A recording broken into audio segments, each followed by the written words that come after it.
इस वक्त हम मौजूद हैं पंजाब के श्री फतेहगढ़ साहिब के छोटे से गांव चोल्टी खेड़ी में, जहां लगभग 300 साल पुरानी विशाल बरोटी यानी यह बरगद का पेड़ आज भी प्रकृति, आस्था और पर्यावरण संरक्षण की अनोखी मिसाल बना है।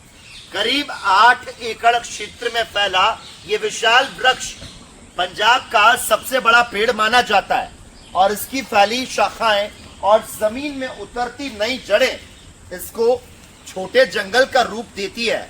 गांव के लोगों की अगर माने तो ये बरोटी हर दिन और फैलती जा रही और इसकी जड़ें लगातार धरती में आगे बढ़ रही और जहां तक ये फैलती है वहां पर किसान अपनी जमीन पर ट्रैक्टर और हल चलाना छोड़ देते हैं। गांव वाले उस हिस्से को खाली छोड़कर पेड़ को आगे बढ़ने देते हैं। गांव के लोग इसे बाबाजी के अंग पैर मानते हैं और इसकी एक टहनी तक तोड़ने से डरते हैं। लोगों का ये भरोसा है ये बरोटी मनोकामनाओं को पूरी करती है और जो भी कोई इसको नुकसान पहुंचाने की कोशिश करता है उसको बहुत बड़ा नुकसान उठाना पड़ता है। गांव के बुजुर्ग, महिलाएं और किसान ये बताते हैं, सालों पहले कुछ लोगों ने इस बरोटी को काटने की कोशिश की, लेकिन बाद में उनके साथ कुछ दुर्घटनाएं हुई।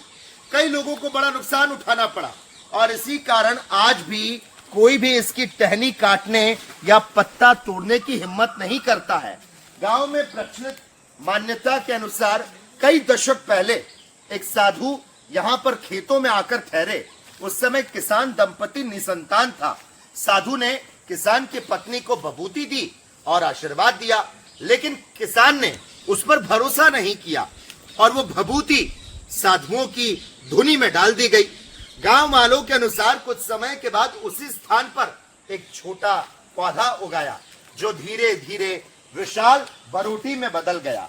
लोगों का कहना है कि जिस तरीके से किसान का परिवार यहाँ पर बढ़ा और जिस तरह से आज भी गांव के लोगों में इस कथा को श्रद्धा के साथ सुनाया जाता है, क्योंकि बरोटी लगातार फैलती जो जा रही, आज गांव के लोग इस कथा को श्रद्धा के साथ सुनाते हैं।